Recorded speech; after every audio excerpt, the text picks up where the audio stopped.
Hi, welcome back. This is going to be session 3 of our demonstration videos, and today I've selected the subject of trees and foliage. I think I want to talk about just the 3 basic aspects of those today: creating the foliage for a deciduous tree, creating structure for an evergreen tree, and some branching habits. We'll go through some basics. In this particular tree, you'll see, I would hope, that the source of the sun being above would create a lighter zone. And then opposite of that will be a shadow zone on the tree. So there is a movement, not unlike what we've discovered in the first 2 sessions, a graded wash across the tree. We'll show you more about that in a minute. But trees are not uniformly graded in terms of their value. They move from light to dark. In addition, there's lots of variation. In this example and others I'll show you in a minute, there's dark, medium, light, light, and very light. So there's a whole range of values. When we look at trees without consciously knowing it, that's probably taking place. So the issue would be, how do we create this foliage? There are other examples. Moving it to an image of a painting. We can see that the tree and other vegetation and shrubs and trees can be part of it. But what I've just shown you is taking place here. And when we zoom in closer to those trees, we can see the foliage even better. That there are little lenses and dark pieces in between, some branching as well.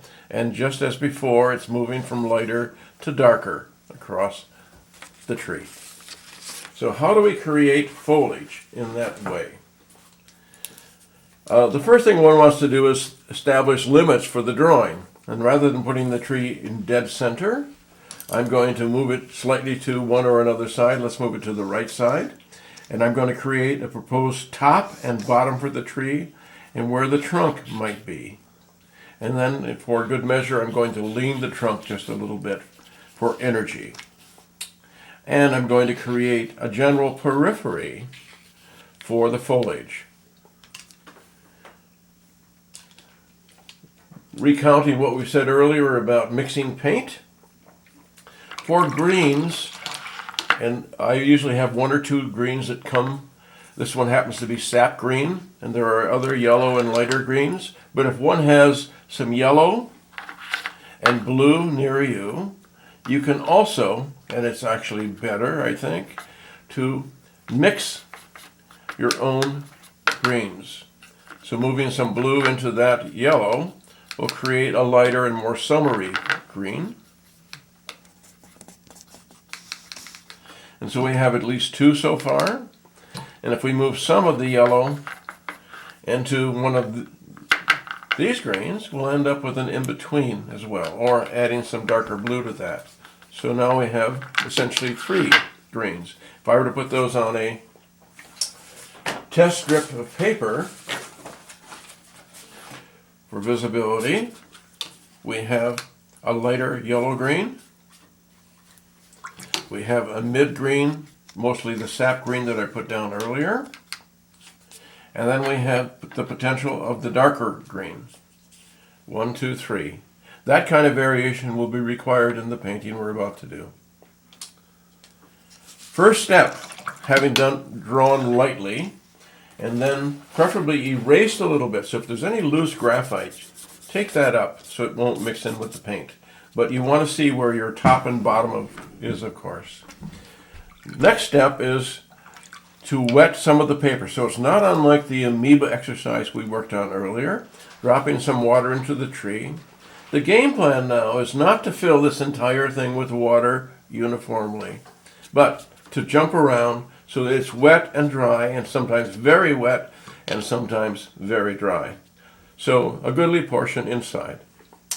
Next step, starting, because we know we have at least 3 different greens at our command, starting with the lighter yellow green on the upper sunlit portion, moving to the breadcrumb hole. So I'm just placing some color down, essentially like the amoeba, claiming the space. Moving then to sap green, go into the previous green. That's important, not beside, but into the previous green, and pull it down. And then working with the darker green, going into the sap green and pulling it down. It may be we want to go back in and add just a bit of yellow on a couple of other places.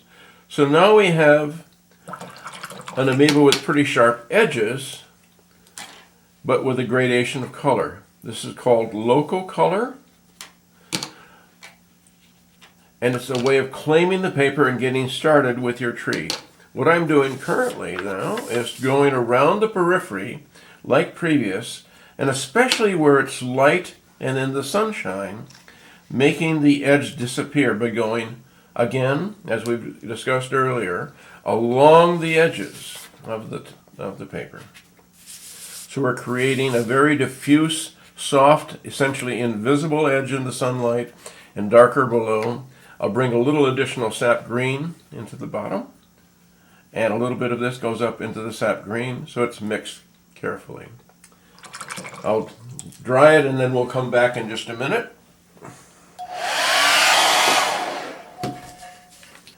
Okay, having dried the painting, we come back and we have an amoeba with soft edges and a few retained sharp edges, especially in the darker zones on the shadow side of the tree. The next thing that is likely wise to do is to put in some sense of the trunk so that what follows will work nicely. And so we have a trunk that is leaning. One wants to be careful at this stage not to push the brush too hard. I'm up on the tip of the brush, holding it like a pencil, and I'm not making it rabbit ear-like where there's an equal amount going in each direction. I'm going strongly in one direction and less strongly in another. And I'm going to put, at this point, just a branch or two. Notice that I'm being deliberate. So I've set up the tone for the tree that's likely to follow. We could also dry it here, but I think I'll just work around it. The next step is to create these lenses of space. The top of maple trees in particular are kind of rounded, and the bottom. I'll do that on the test strip again. The top of the tree is rounded, and of the foliage, and the bottom is kind of raggedy. And if you did that over time, think of it as an ice cream cone with a smooth top and drippy bottom. And so if we do several ice cream cone tops with drippy bottoms, and they're bigger and they're smaller, the next step is to negative paint with the paints that we already have, starting probably with the sap green, the mid green, but paint around the top of and into the bottom of the ice cream cones. I'm having a paper towel in my hand as a reminder so that we can lift. Also, I'm moving back and forth between charging, dropping some paint into that so it's darker in one location, especially where it joins with other little ice cream cones. And I'm making it into a mop by going the top of the edges in other places so that not all the lines are sharp. We're going to do that a few times. Negative paint, negative paint, negative paint. And it's not done just as an outline, but notice that it's a movement and then a bubble. So you're creating a zone of color. Then we can come in, turn the paint to soften the upper edge. We have to turn the paper so it's to our advantage and can work. So we end up with hard and soft edges. And I think you can begin to see the painting starting to come around. Using a slightly darker for this shadow zone, we can do a bit more. And a smaller one, changing the size and shape. Turning it again and going along, not across. And we're stealing paint. This is now a mop. We're picking up and wringing out the mop, and so that the upper edge gets soft.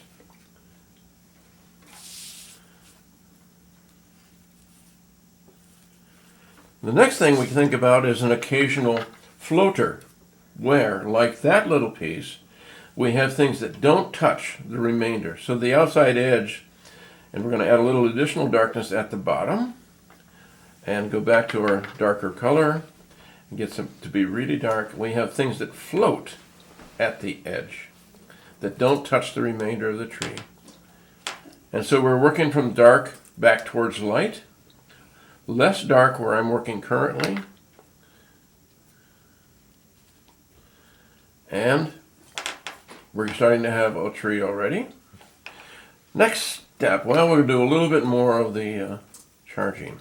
We can move to a different kind of paint delivery with the paintbrush.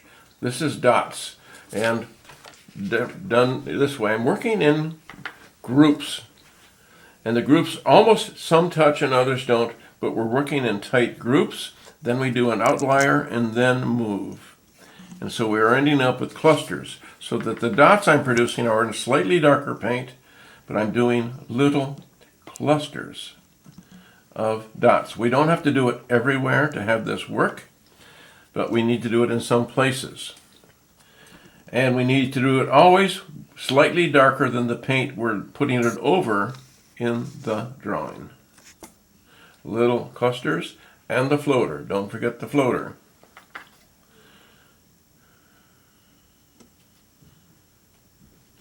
So around we go with several clusters of dots, already adding to the sense of it being a tree and giving a sense of the scale of the foliage. When something goes too continuously and too long, we interrupt it with this little group of dots. So we have two pieces. It's more interesting. As we move to the upper part of the tree, we can go back to our lighter and yellow-green, doing the same thing, but maybe slightly darker, but with dots. Should this ever get too dark, we can just use very judiciously our paper towel to help lift. We did not do it recklessly or wildly, and so we end up with a soft edge and some foliage up in that part of the tree, just so you can almost make it out, not quite visible. A little bit of darkness needed, and if it's too dark, mop it up to get it back to the value you want. Remembering that watercolor is all about values. The interest of this tree really comes in the fact that we have the values we've already mentioned. Very light, medium, darker, darker, darker, and darker. So we want to make sure we get all of them. And the painting gets excited and becomes more realistic when all of those zones are near each other. So the next step is making an even darker green and darkening where it's already dark, rather than adding new places. So we're starting to get some additional pieces of that. So we're not doing entire sections, we're doing little teeny clusters at a smaller scale of darker. And I think you have a sense that the tree, going back to the sap green, the tree is coming alive.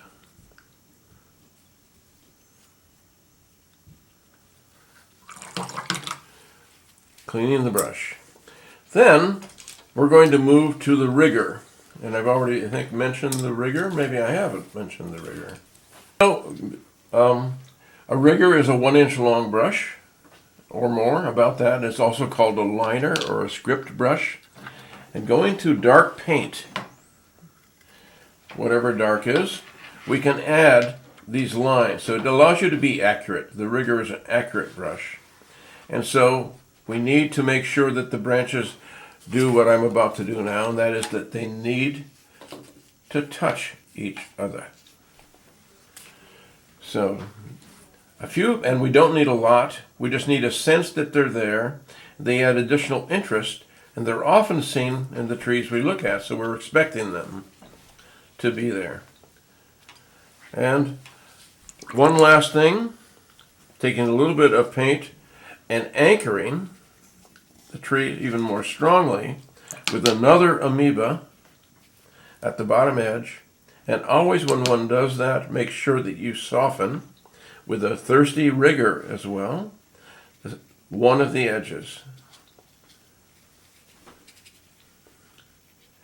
And so this begins to look at it. And if we bring some of the green into the ground from the tree,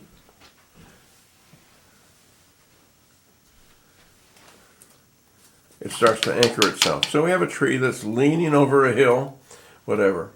So let's just talk about what those steps were. Creating the size of the tree by pencil, pre-planning it, creating a zone of paint, moving from sunlight to shadow. I'm looking at this and thinking it could be just a bit darker on the lower side for more range of value. So I'm doing little clusters again one more time in that zone, and having white there is a little bit sharp. And we'll add some floaters also on this side.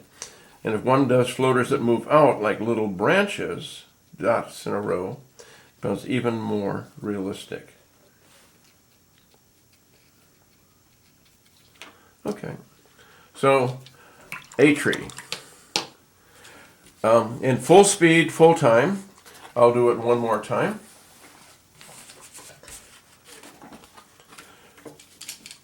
And I'll say less this time, but we'll end up with the trunk and the top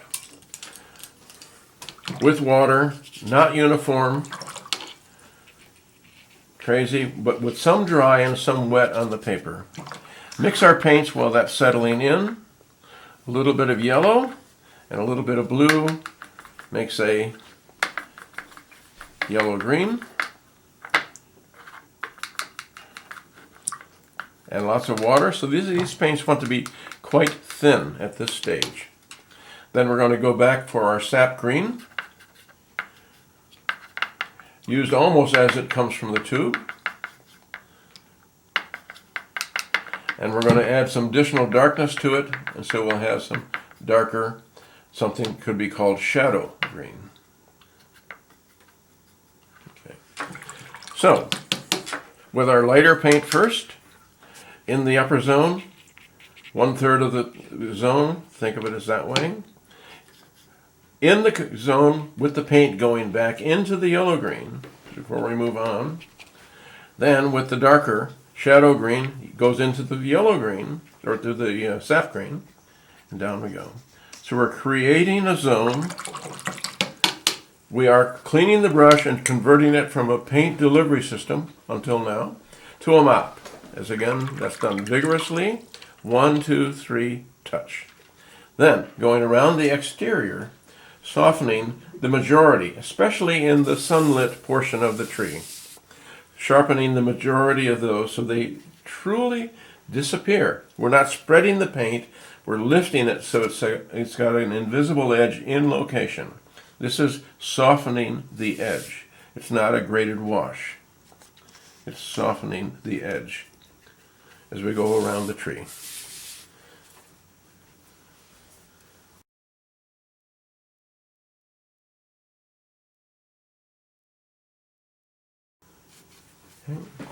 I'll dry this. We'll come back to you in a minute. Next step, I usually put the trunk in, as we've said, to help anchor it. Let's move it towards a brown trunk this time. And let's make it a double trunk. So a thicker and a thinner one. And a little bit of additional color. We move the color in and out. Short distance one way, long distance another.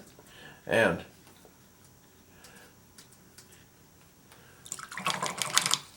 we'll dry that as well. Next steps, adding just a bit of water back in. We'll add a slight variation on what we did earlier in a mid-sized brush. Back to the yellow-green, and we'll add hunks. But before doing that, let's get our little lozenges. I usually find the exterior piece and bring it in as a starting place, and then add some in the middle. Remember, they're smaller on top and they're bigger on the bottom, because they're closer to us and they've been growing longer and have gotten larger. Ice cream cones, the tops of them. The first step is to paint somewhat around the tops of the ice cream cones, but not as an outline, but as a line and then a bubble. And I'm immediately shifting from being a paint delivery system to a mop, so that we don't have double sharp edges, especially on the upper or outer side of the painting. Going to sap green. We're going to do the lower ones. And we're painting negatively around the tops. So we're essentially painting the foliage behind groups of foliage. By painting there, turning it over, and eliminating the top, we are making these guys come alive.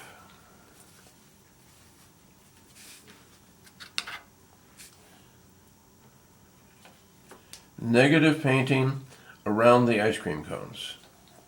Then if this gets to be too big for that location, we can break it down into a smaller piece. Going to the heavier shadow green for the lower right side of the painting. And we can add some additional pieces. The group of dots and a floater or two. And a group of dots and a floater or two on the underside of the tree. Where it's dark, add to the darkness. There's a rush often to darken in other places, but then we lose the power of change, having said that we need all the values near each other to create interest and power, which is really what's going on. When you're focused on a tree, and as you'll see, this tree will be a little different than the last one I've done.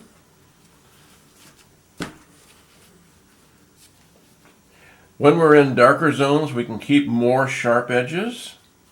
When we're in the upper light zones, you want it to be less, more diffuse and whatever. And we want to be wild and crazy, going out, not going out, but going out a bit so that the tree is looking wild and crazy. And don't forget our floaters. And if we need to, we can lift part of something. Lift a part of something. And in we go, around the top of that guy.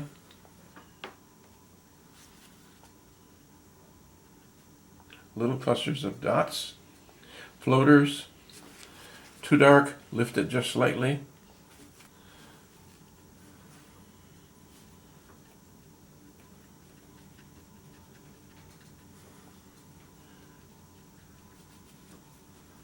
Okay, so we're getting there.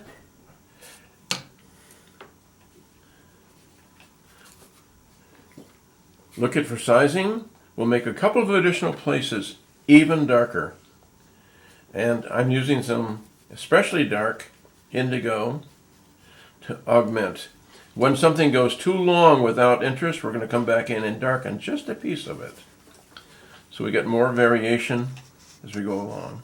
If you do this wet and wet, it becomes diffuse and adds to the interest.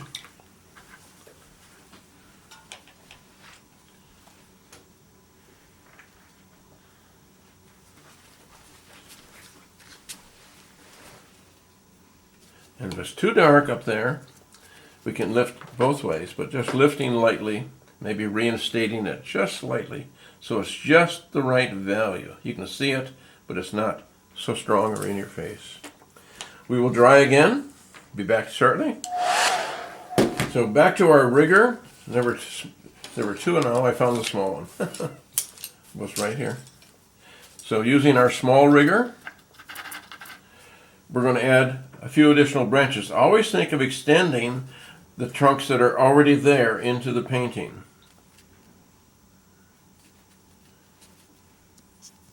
And extending that, and extending that, and extending that. Don't do too many. It can be easily overdone. Having a fair amount of branching low is really an interesting thing to create texture.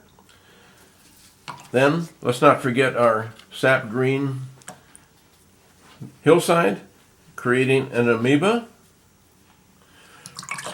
changing the rigger brush into, that was done with the breadcrumb stroke. I'm not going back in the paint, I'm only softening the bottom edges.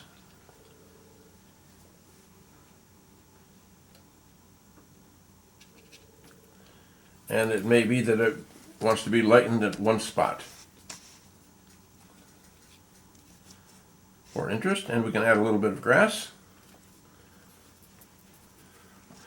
And one more thing for this painting, we can resort to the toothbrush.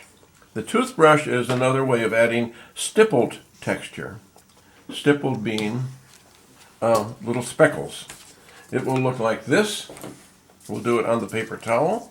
It has to be dark paint in order to work, and it has to be the right amount. So we're going to check it on a test strip. And if it's for two things, for too much paint and too dark. If it's working, then we can slide our image over. We can add additional texture by holding the brush handle straight up, starting at the bottom and working our way up. And we can add texture to the tree that is too small for the brush to do, but it adds reality to the tree. All of a sudden the tree will come alive. If something runs on us, we can create a surgical tool with the paper towel and lift it. So now we end up with a second tree. So much for deciduous trees. Let's go back to the beginning. We were looking at examples something like this. The more we have uniform value across the tree, that's a less successful tree than when you have light to dark going across the tree. So, being that the case, if we were really being faithful to the reality of the sun, in this case, we would be adding additional darkness on the back side of this trunk and less darkness on the front to make it real. And we can add some additional darkness on key spots in the tree to get ourselves focus to bring it alive. So think of the source of the sun and the stippling and the dots. So much for a deciduous tree. Want to move next to evergreen trees. So some examples. There's a tendency as painters to be too uniform. This would be the Christmas tree that comes from Grossman's or Kresge's or wherever. Very uniform and predictable, a total triangle or pyramid, and sharp. But in the reality, and either that or at the branching where you have equal amounts of branch and space between them, it looks like a prefabricated plastic tree and unreal. So, what to do? We're moving for more greater irregularity. And I'll say this, having taught it a number of times, is we have a tendency not to make it varied enough.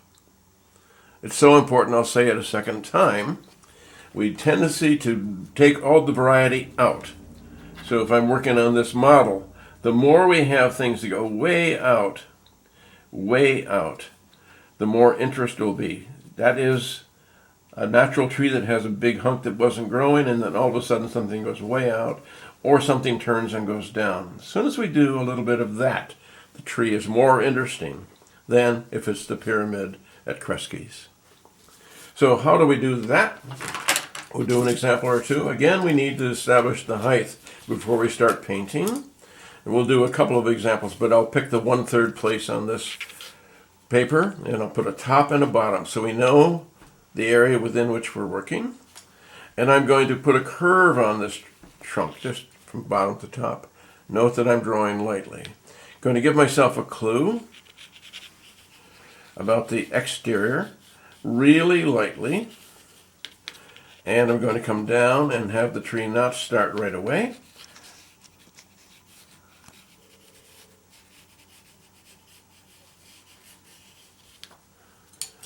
And move to a smallish brush so that we can get some sharp points.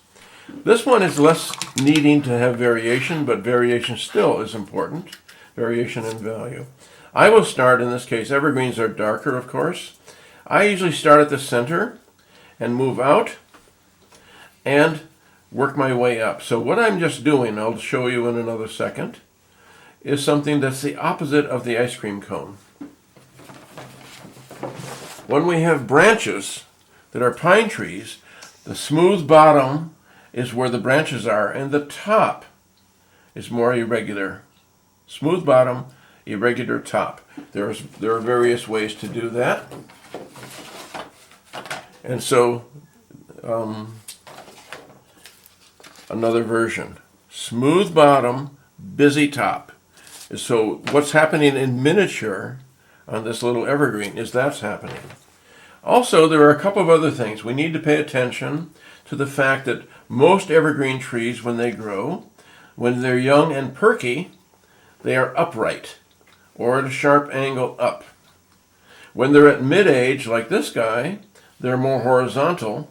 When they're older, they sag down. So trying to keep that in mind as we do our smooth bottom and busy top. The next thing is to make sure that the edge, this is not simple as a comb, so you have equal spaced teeth. There's a tendency for us to do that. So we have a little bit of a guideline underneath. I'm going to try to honor it. Small. These are still pointing up a little bit, and they're going to be varied. There will also be floaters at the ends of those guys. So we end up with the top. The top is really important. The beginning and the ending of all things, and that includes trees, is critical. And I'm working my way up. I see a branch here. I'm going to go across. I put down a line, and I'm going to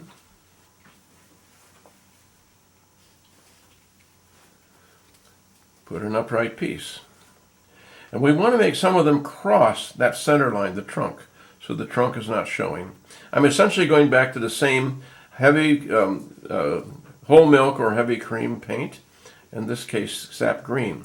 But if I were being true to my word, I would be changing the color a bit and going back to the lighter green that we previously used and some of the places on the upper parts. So we end up with variations in green color. Then we can add another in, and smooth bottom and busy changing top. And another one behind, maybe a little lighter, and maybe a little one, a little lighter. So crazy. You want to, if you can, get to points. Even a round brush of this size will get you there. Little points out at the end, so the floaters. And if your eye goes somewhere, it's probably needing some attention. So I'm working my way down for variety. Notice that this guy doesn't go as far out as the others. Maybe this one goes way out. Went on an adventure, went on a picnic. Okay, now after being horizontal, the branches are starting to go down a little bit at the tips. They're older and bigger and heavier. And so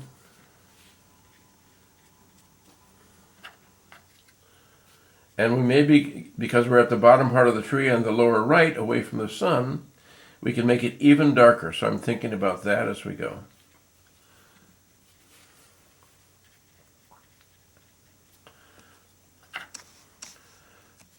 So these are good trees to practice.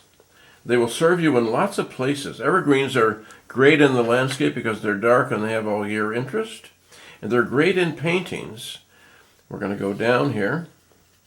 They're great in paintings because they add dark zones to allow additional interest in the painting. So just as the role they serve in landscape in reality is really enhanced when we're painting.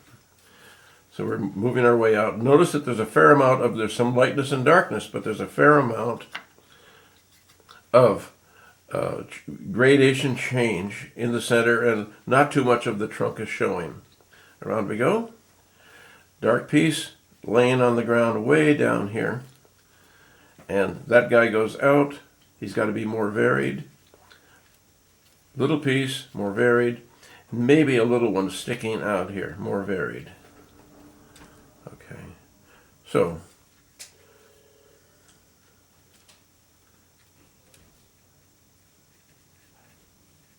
there we go. So anyway, that's a first version of a tree. We can dry this, which I'll do next, and then we'll come back. As said earlier, I'm fond of anchoring the trees, so even using the round brush rather than the rigger. If we put a little water at the base, so we have some craziness, and with a similar or slightly different color, we can create some crazy amoeba at the base. Then we can tune it up by making this into a mop, getting our tool in our hand, and going along the bottom edge so they're not strong. At least not too many of them are strong. And we can even pretend there's some grass. And if we need a little more interest and variation, we can charge some color so there's variation. So now the tree is anchored to the ground. So we'll do it one more time. Let's review what we've said. Establish a zone, create a zone for the painting, thought about the edge being variant, thought about the fact that drooping, horizontal, upright for spruces and firs and those kinds of evergreens, and maybe pines as well. Going to do it again, but slightly lighter this time in the background and slightly smaller. So we're going to create distance. In this space between there and the edge of the painting, I'm going to divide it in thirds. I'm going to take the height of the tree and divide it in thirds and make the next tree only 2/3 as tall as this tree and in this 1/3 position so it doesn't create divided spaces. There we go. So we're going to create lightly a little bit of a zone for painting, knowing that we want lighter paint. I'm importing a little bit of sap green into my light green, and I'm going to start up there at the top,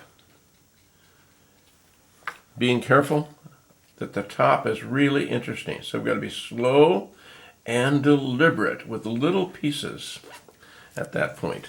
And I'm going to lighten it just slightly. When we're painting lighter in the distance, and a little smaller, you need less interest. So we're moving towards the horizontal. We're still going up slightly. Pine cone underneath, or ice cream cone underneath, busy top. And we're going to add a little bit of darkness across the trunk. Busy top, smooth bottom. Busy top, smooth bottom. And now we're going to be drooping a bit. Busy top, smooth bottom, busy top. Change it to a slightly darker green. So we're changing our value along this guy. We're making the top just slightly darker so we really see it. And we're going to get the droopy ones at the bottom. They're kind of fun to do, as you might be suspecting seeing this. And they're worth practicing. Going to go back in with slightly darker paint on the undersides of those branches. And it's still damp mostly, so it'll spread nicely. So we end up having a greater amount of reality on the tree. There we have front tree and a back tree in silhouette. So much for pine trees, with one more exception.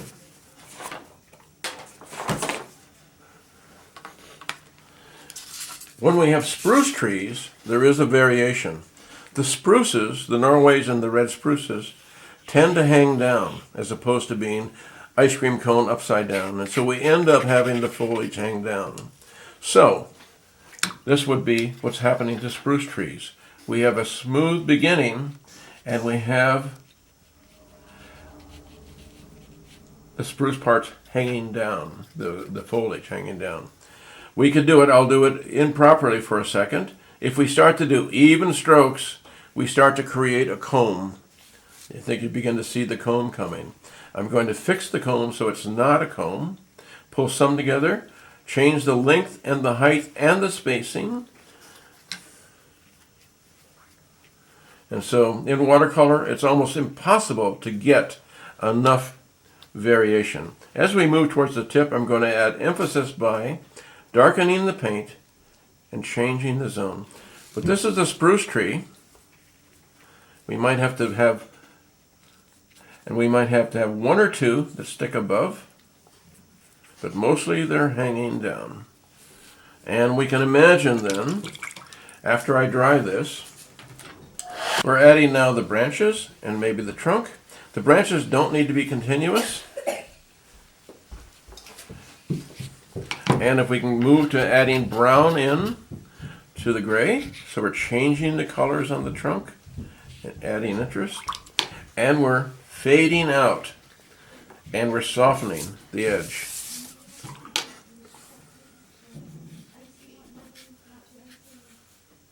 And back to darker paint.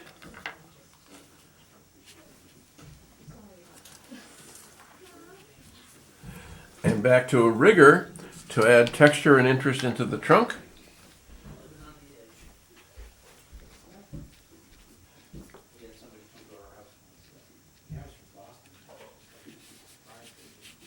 And if you do it in wet paint, it'll run a bit and look even more natural.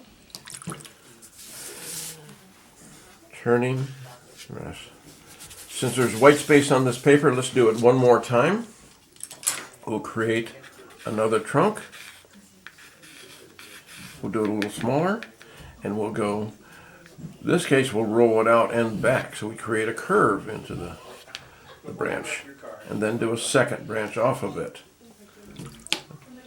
Small brush, and darker than normal, so this is whole milk moving towards heavy cream, because this is an evergreen, and it's darker. We do our first piece. The top is smooth, the bottom is hanging down. We are creating droopy pieces, and we're following the original outline of the branch, so we are giving ourselves some guidelines to create the interest that we might otherwise forget to do and end up with a Kresge's looking tree.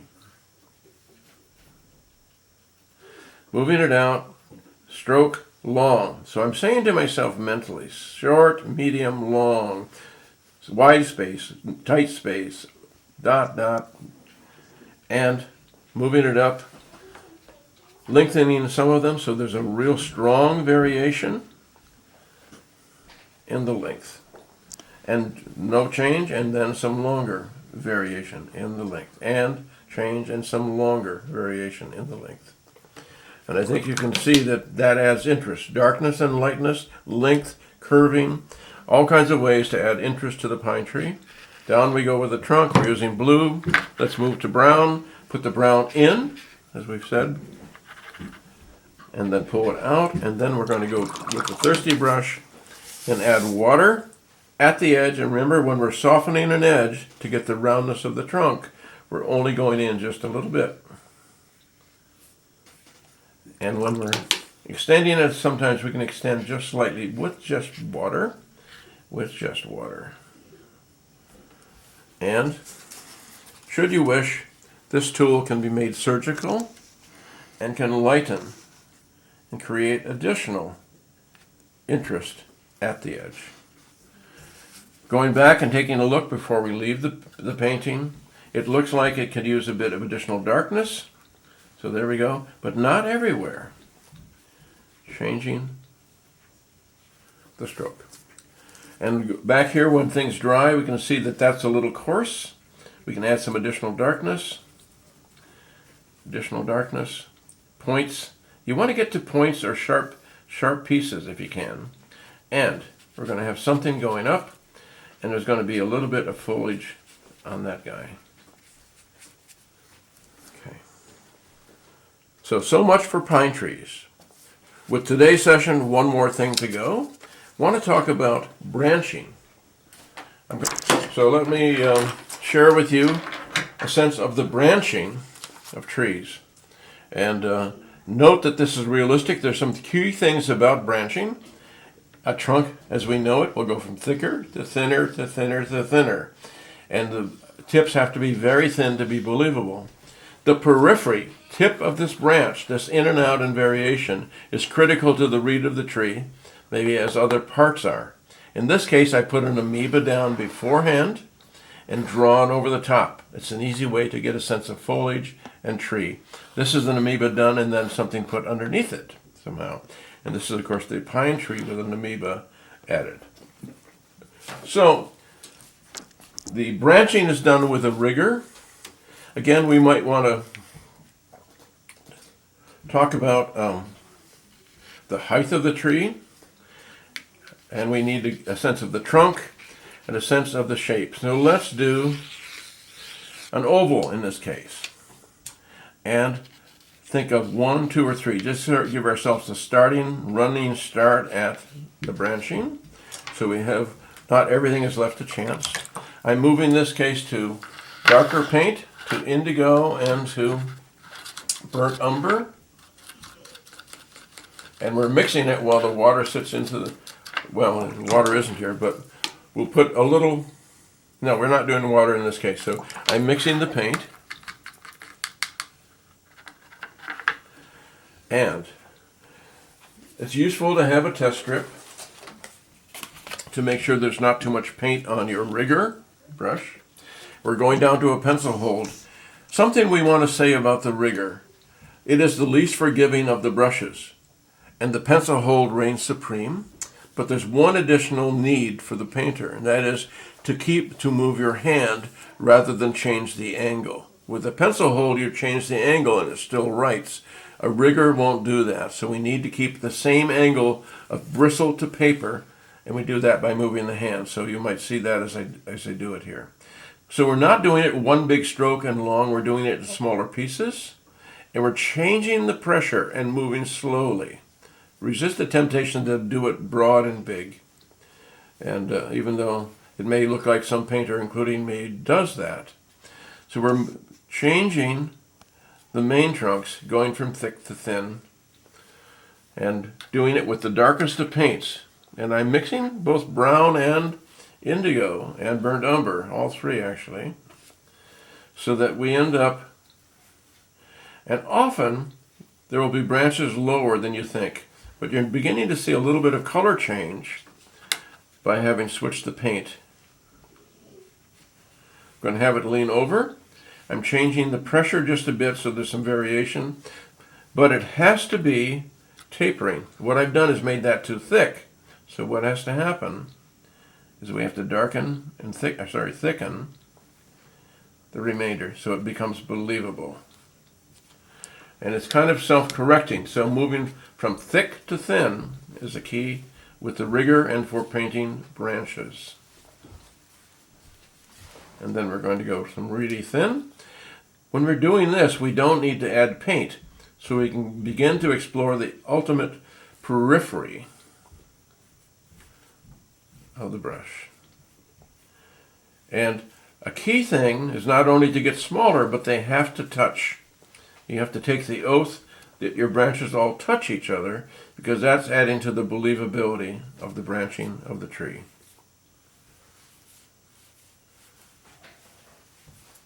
And I'm seeing my work and turning it.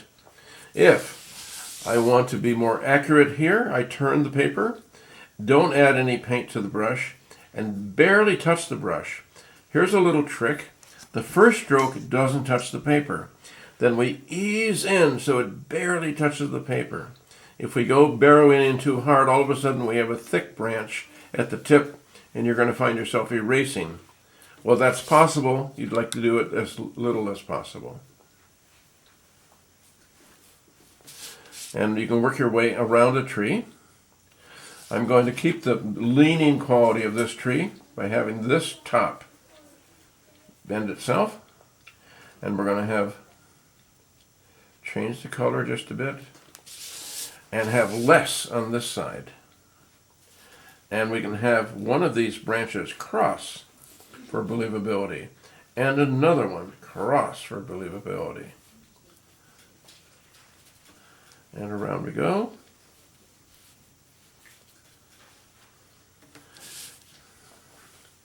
This will be a beginning for the making of branching habits. Remember, the outside is really thin and quite varied. It's not uniform into a circle or a geometric shape. That's rare. We don't see perfect trees very often.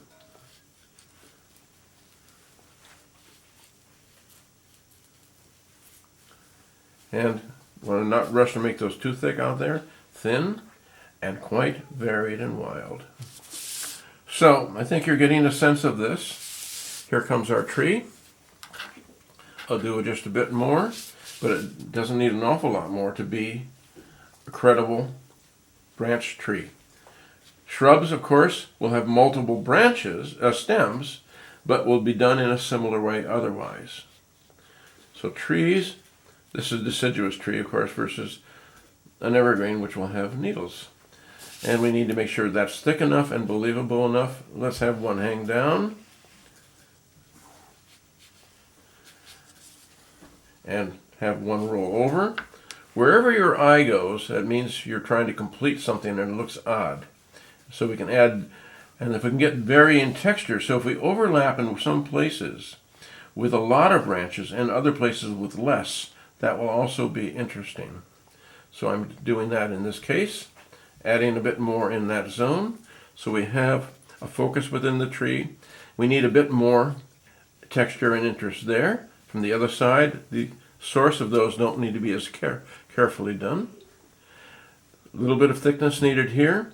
We're going to, again, in this case, we'll go this direction more strongly, the base of the tree, and add our breadcrumb rigger stroke, and maybe a few grasses for interest. How much longer? And just add additional color, and voila, almost done. You might do a few more, but essentially that's the tree. What did we do? Created the size, created the general structure, used the rigger, moved our hand, used several colors of dark, and we ended up starting from dark to light, thicker to thinner, and doing lots of branches at the tip, concentrating. To really finish this, I would end up going around again, doing just a few more at the tips to make sure it's really varied. So that's the session for today. We have foliage for trees, evergreen trees, and branching.